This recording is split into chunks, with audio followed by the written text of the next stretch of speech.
Coming up on HIGMT, Tesla's Model 3 is the best-selling EV in the world by a wide margin. The next Tesla will be designed in China, but will also be available to purchase worldwide. And we see some possible paint samples from GigaFactory Berlin.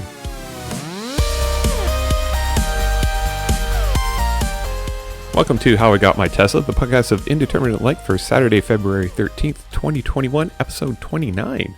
In Ottawa, Ontario, I'm Matt Wilson. Let's start off with a few Tesla things you should know.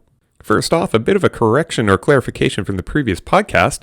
Last week, I erroneously mentioned that Tesla will be picking up the cost of the MCU1 to MCU2 upgrade so that they will be complying with the request from the National Highway Traffic and Safety Administration.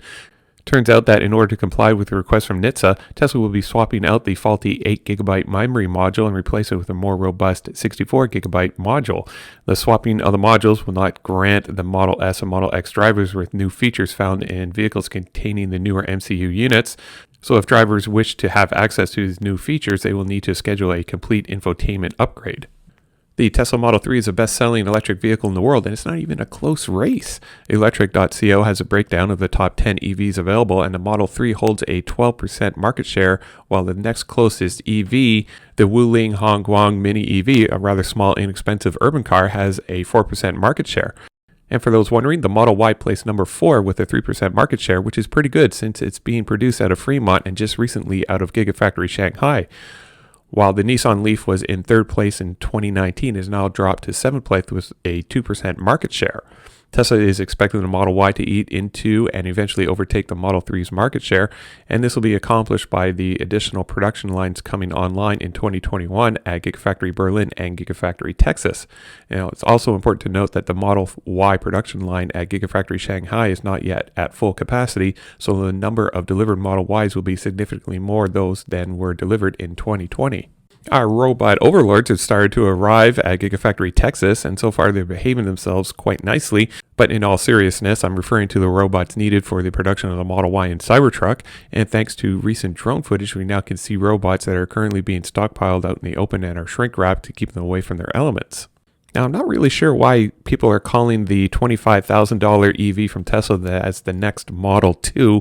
It just doesn't make sense for me, so from here on out, I'm just going to call it the Model C.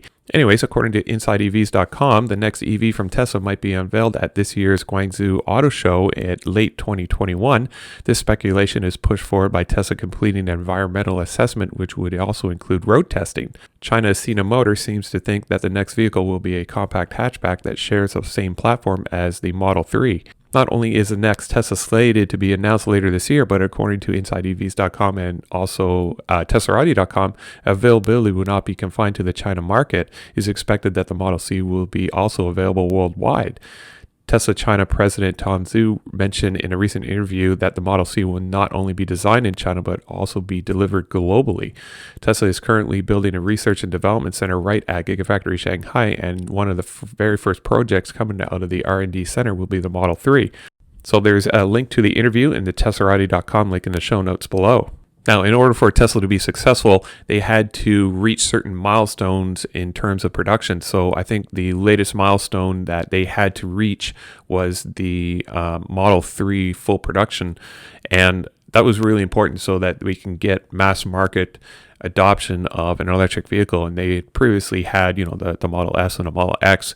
And those were relegated to a certain clientele who actually had the money to buy into the Tesla idea of fully sustainable energy production and transportation. But with the Model 3, that brought the barrier to entry to quite a bit lower. I think it was around 35,000 at first guess, but I think it turned out to be about 38,000 to get your foot in the door with a base Model 3. So this will mark yet another important milestone in Tesla's history with the release of the $25,000 electric vehicle. This will again lower the barrier to entry into Tesla's ecosystem with their electric vehicles and make their products more accessible for the general public. And thanks again to Teslarati.com, we now have an approximate timeline for the availability of Tesla's 4680 cells out of Gigafactory Berlin.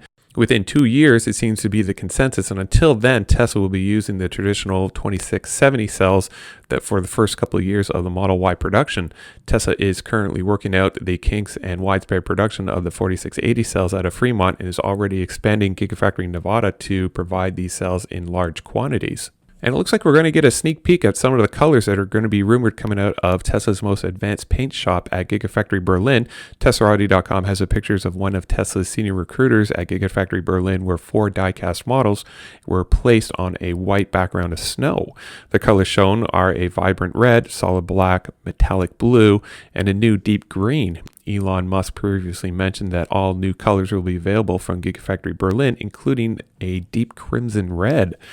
In recent years, Tesla had paint quality issues coming out of Fremont, but it appears that these issues are no longer the case since the paint shop at Fremont has been revised since, I think it was April 2020.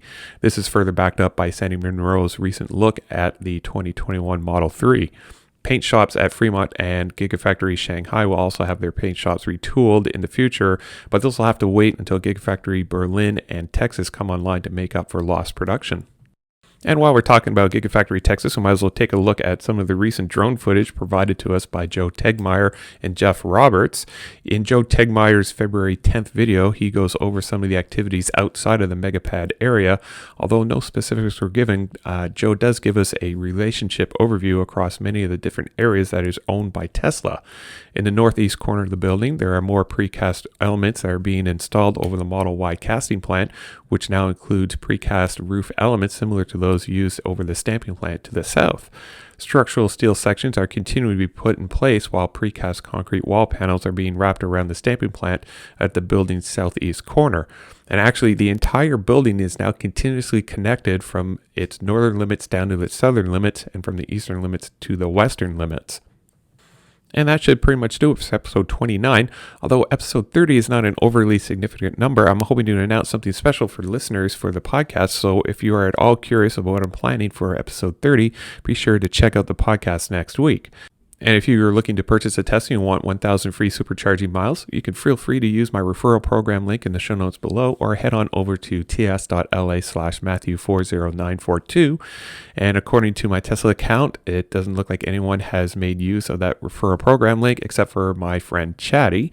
So hashtag for this episode, let's try hashtag Tesla Model C. And the overall hashtag for this podcast is hashtag HIGMT. And if you have any comments for me, you can throw me an email at howigotmytesla@gmail.com. And as always, you can watch my progress towards a Tesla of some sort by visiting howigotmytesla.com. You can also follow me on Twitter and Instagram by simply searching for How I Got My Tesla. Thank you for listening. This podcast is produced by Matt Wilson and hosted by Squarespace. Music for this episode is Cascade by Cubby.